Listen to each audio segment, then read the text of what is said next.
Hey, it's Felix here, and I am making this video because I don't want you to make the same mistake that I did for so long, that wasted me a year, and that most companies are still doing.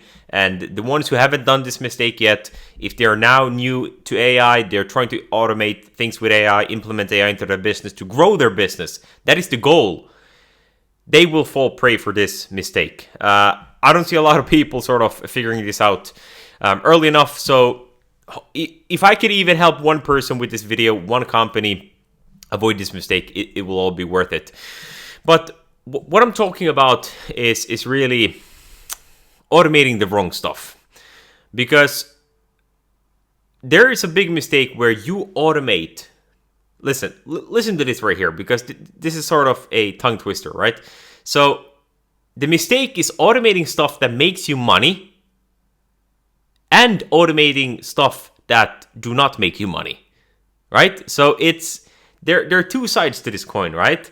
And let me just explain what I mean, because at first glance, this makes no sense at all. Like, what are you talking about? Like, my mistake is that I'm automating things that make me money, and my mistake is automating things that do not make me money. How the heck, Felix, does this make any sense? So let's tackle the first thing. Automating things that make you money, that brings revenue into your business. What is the mistake here? Well, let me tell you a story. Because when I started on this AI journey, when I started way back in 2022 learning about AI, I was not doing this mistake because AI wasn't really good enough. But I would say it was more probably last year when I got more and more into AI. I was growing my business by helping other businesses implement AI and grow their businesses, essentially helping business make more money with AI. And when I started, I was so focused on just automating as much as possible. If you asked me sort of, Felix, like, what is it that you do? Like, what are you trying to achieve here? I would have told you that, I'm just trying to automate my whole business. Like, I want my whole business to just run on autopilot, right? That was the sort of thing that I was going after. But that was a big mistake, because I thought that, the more I automate, the better. But the thing I didn't realize was that there are certain parts of your business where it costs you way more to automate than not to automate, even though you might be able to automate the full process. And the reason for this is that AI is not better than a human on all things. And this really depends on how good are you at the things you're doing. So what I mean by this is that AI, when you talk about AI as it is today, AI is essentially the average of the whole internet. So the average of the whole internet is not very good. And obviously, if you prompt it and you customize it, it can get better. But usually what I find is that usually you get it up to 80% on most tasks. Yeah, of course, like some processes you can actually fully automate, and that's fine.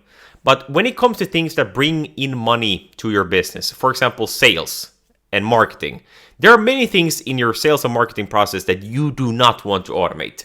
And one of these examples is for example, my own website. So when I started out, I thought that I have to have a chatbot, because I have sold chatbots to companies that makes lots of money with chatbots. I need to have a chatbot for my own Wikiflow website. And I created this fancy chatbot. It was really cool looking. It was probably the best chatbot, the world has ever seen, right? It was an incredible chatbot. I had ChatGPT as the model there, and it could answer all kinds of questions. You could ask it about the weather, and it would tell you the weather, right? So I just wanted to sort of like flex my AI muscles, like what is AI capable of doing, and it was really cool. Don't get me wrong, like it was the most amazing, cool looking chatbot that you have ever seen. But the problem here is that in my business is essentially doing deep discovery on businesses, and specifically for them figuring out like what are the bottlenecks in their business and how can we use AI to build agents, to build AI employees to solve those issues and solve those problems. And a chatbot can't really do the same discovery process. And the problem here was that people landed on my website and of course I want to convert people. I want to, like, when you get on my website, like, my goal, or the goal of any website, is obviously to convert it into more customers, right? Like, you want to make some business when someone lands on your website. But my goal was that the chatbot was not equivalent to me just taking a call with the prospect and, going through their process, going through their business, and analyzing them in real time. It was obviously not equivalent to that. So what happened was really that, people checked the chatbot out. They probably thought, oh my God, this is the most amazing thing ever. Like, please, Felix, like, unbelievable what you've created here. But the problem was that, I tried to sort of like outsource my discovery call to an AI chatbot, right? And obviously the AI chatbot can't really analyze your business that well. And even though I tried and it was fully automatic and everything, it led to no customers. And my conversion of my website actually went down. So people sort of, because like when people land on your website, like, you want to pique their curiosity, right? Like, you want to offer them something valuable.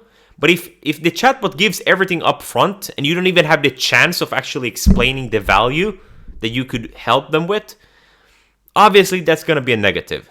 So this is essentially what happened, that people looked through the chatbot, they got all the information they needed, and they decided, this is not for me. I don't even want to take the next call with Felix to sort of go through the process. And this is obviously a problem because, like, my value that I bring to customers or clients, it's not always very clear.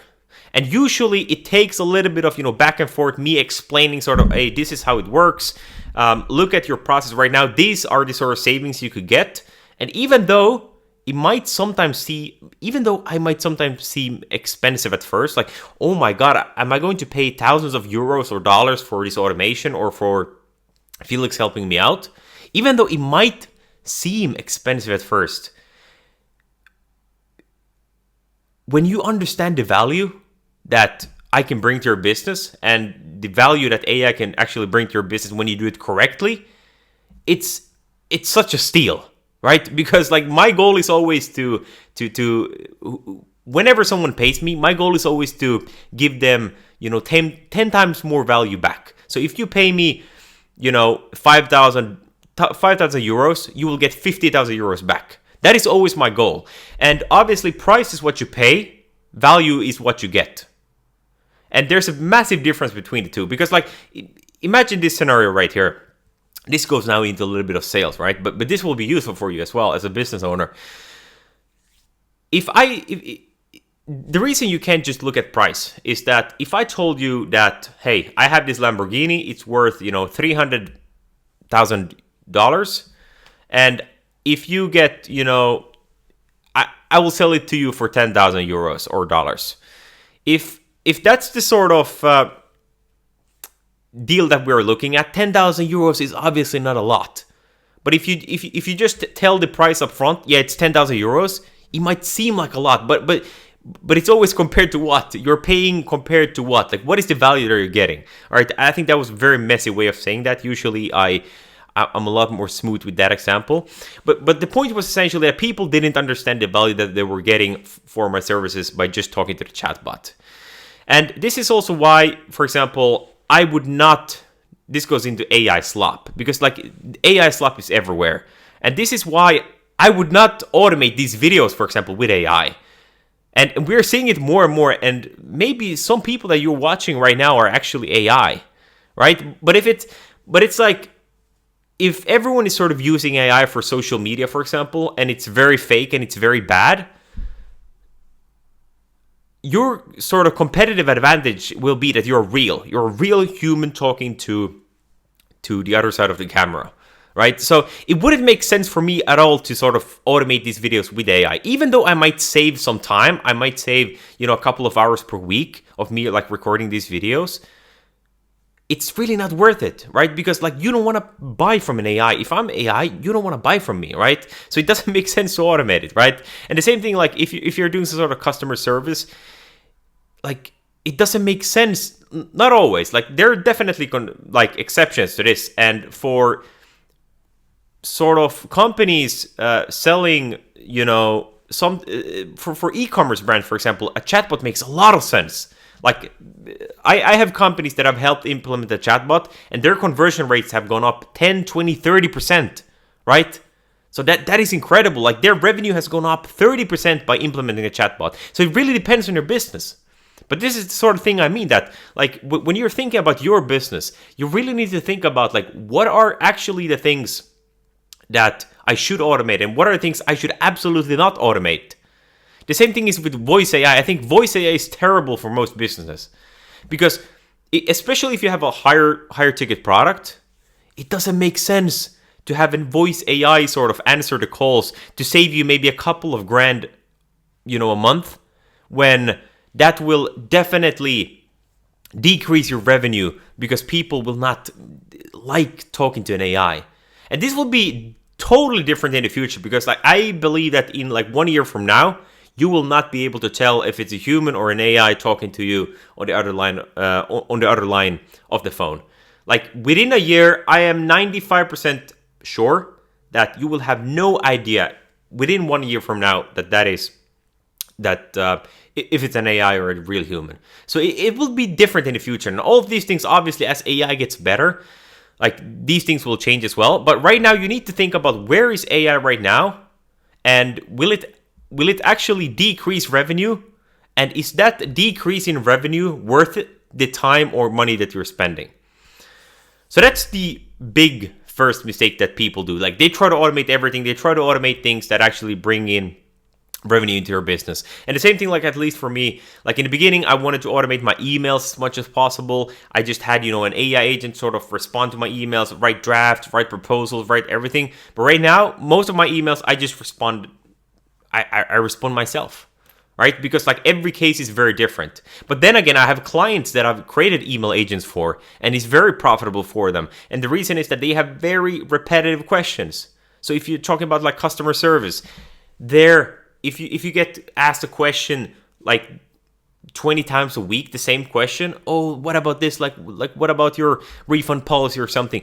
Like obviously, then it makes sense to use AI because like it's always sort of the same sort of answer, right? And their AI can actually give you a better answer because it can spend more time, crafting the answer. It can always give you the perfect answer. You don't need to sort of come up with with some new text every single time. But that's the first big one. So if you send me an email after this one, you should be able to find my email here on YouTube as well. So if you send me an email, I will be the one answering. All right, but don't spam my email because I already get too much, right? So don't spam me there. But if you have a question or you have any feedback, like definitely send me an email. Or if you want to work together, send me an email or book a discovery call. But the second big one, the big one. Oof, this is a big one. The big mistake that people do, or companies do in particular, is automating, stuff that doesn't make you revenue. All right, this might seem a little bit weird. All right, so now you're first talking about people, automating things that bring you revenue, and that's a mistake. But now you're talking about things that do not bring you revenue, and that's also a mistake. Like, what do you really mean here, Felix? And here I simply mean that AI has done it, AI has really democratized sort of coding and creating softwares and creating websites and chatbots and everything. Like, it's incredible what you can do with AI. But it has never been easier, therefore, to automate stuff that is totally stupid, that is totally useless. Right? Because, like, if you've been playing around a little bit with AI, like Claude Code or Cursor or Codex, whatever you're using, like, that it's so fun to just, give a prompt, automate a website, bring up a landing page, bring up some cool automation that is doing some cool stuff, or try to automate your emails or whatever. But is it actually bringing you more customers or revenue into the business? Is it actually increasing your bank account month by month? Because it's so easy to automate absolute stupid stuff, right? It's so easy, right? So are the things that you are automating actually helping your business grow or not? And the sort of mental model I would use here is the theory of constraints. And if you're a business owner and you haven't heard about the theory of constraints, I highly recommend you look into this. So the theory of constraint is that you, as a business owner, you want to focus on what is the limiting factor of the business. What is the bottleneck that is keeping your business from growing? Because a business can either be supply or demand constraint. Supply constraint means that you're full capacity, right? Like if I want to give you money right now, you can't accept my money because you're already full, right? This has been the issue for me for a long time because me working as a consultant, understanding both the business side and understanding the technical and AI side and sort of combining these two to help you make a lot of money. That is quite rare, and that's why like I can't really outsource my work. I can't really outsource my thinking. I can't really outsource these YouTube videos either, because there's no one who does it as well as me, and it's sort of like, especially in consulting business, it's very sort of hard to sort of outsource like talent, right? So that's a business that is supply constraint. But then on the other hand, and most businesses in fact are demand constrained. So you don't have enough customers, right? Like you want more customers in the door, you want more revenue. Like if I give you money, you will say, yes, please, let me do some work for you. And most businesses are definitely demand constrained. You want more demand for your products or services. And so this goes back to the theory of constraint, is that you should really think about like, where is your business constraint right now? Where is the bottleneck? Is it on the demand side or the supply side? Obviously, if you're supply constraint, you need to think about how can I sort of automate process? How can I save time? Or how can I sort of outsource some of my work to someone else? Right? Because then you get more capacity. And when you have more capacity, you can accept other people's money. Beautiful, right? Absolutely beautiful. But then on the other hand, if you're demand constraint, it doesn't matter how much you work on the supply side. It doesn't matter how much you automate and how efficient you are and how cool your company brain is and how good of a dashboard you have or how like automated your emails are. It doesn't matter. It doesn't matter at all. Because your problem is not having enough customers. So you should always think about like, where should I actually focus my time on? And where you should focus your time on is also where you should focus your AI efforts to. So if you're a demand constraint, you want more customers, you should focus like, how can we use AI to get more customers in the door?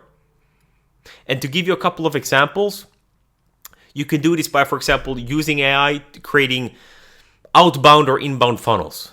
So it could be, for example, helping you scrape for leads and doing outreach to your ideal customer profile and trying to get more business that way. It could be improving your SEO and GEO, so your search engine optimization, or your AI SEO, so optimizing your websites or your content or your blogs for the LLMs or the search engines for picking up your stuff and recommending you. Like, this is a big thing that I'm seeing right now, is that like I've worked now with a lot of companies on improving their sort of AI SEO or AEO. It has many names, GEO, all of these kinds of names.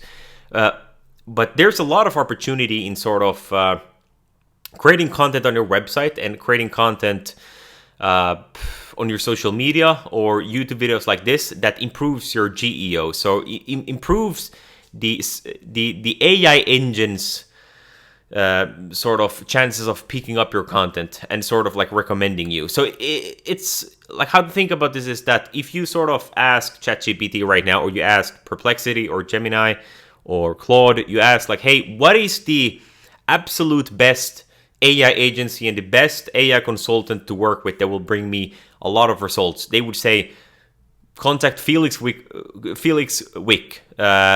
Wickflow. You should contact him. He's the best, So you obviously want to rank high in the LLMs or wherever you're searching for things. And this is also like in the future, like this is, I think, quite interesting, is that like in the future, more and more, you need to optimize your website and your content to sell to agents. Because in the future, like within a couple of years, there will be way more agents than there will be humans.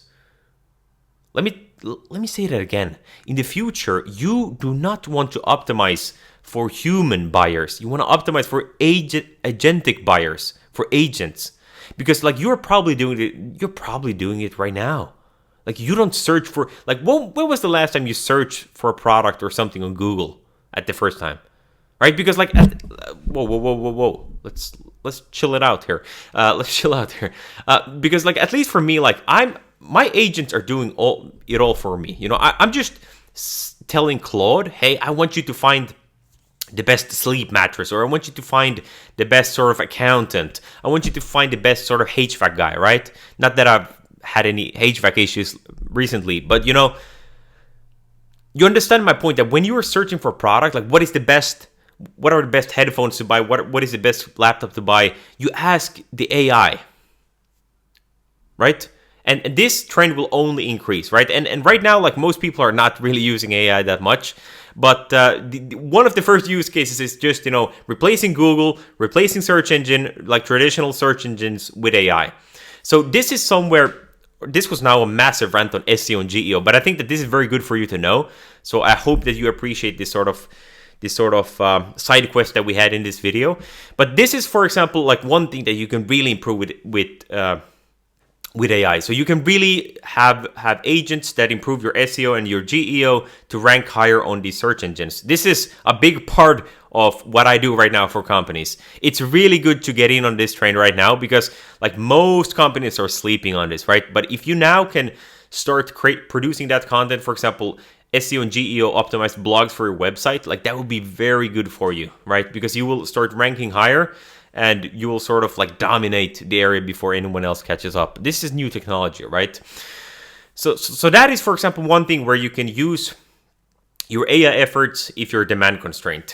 And obviously there are many things you can do. You can also do ads with AI. That is really effective as well. You know, because like in the past, just to put it shortly, in the past, when you did some sort of ads for your company, you sort of focused a lot of time on creating a really good ad. But with AI, the cool thing is really that you can focus, or instead of just focusing on one, you can just do 20. You can split test them, right? You can see which one actually performs the best, and you can use the highest performing ad and just scale that. And the same thing is with cold emails or with LinkedIn messages or whatever. You can A/B test a lot of things. Right. So these are the big things, the big mistakes that companies do when trying to implement AI and trying to make more money with AI. So I want you to be very specific with, is the thing you are doing right now actually profitable automating? Is it actually profitable automating it, first of all? And the second point is that everything that you do from the beginning should be something that brings in you that is sort of solving your constraint of the business. Because otherwise, if you're not solving the constraint, you're just growing the potential of the business. You're growing the potential of getting more customers in.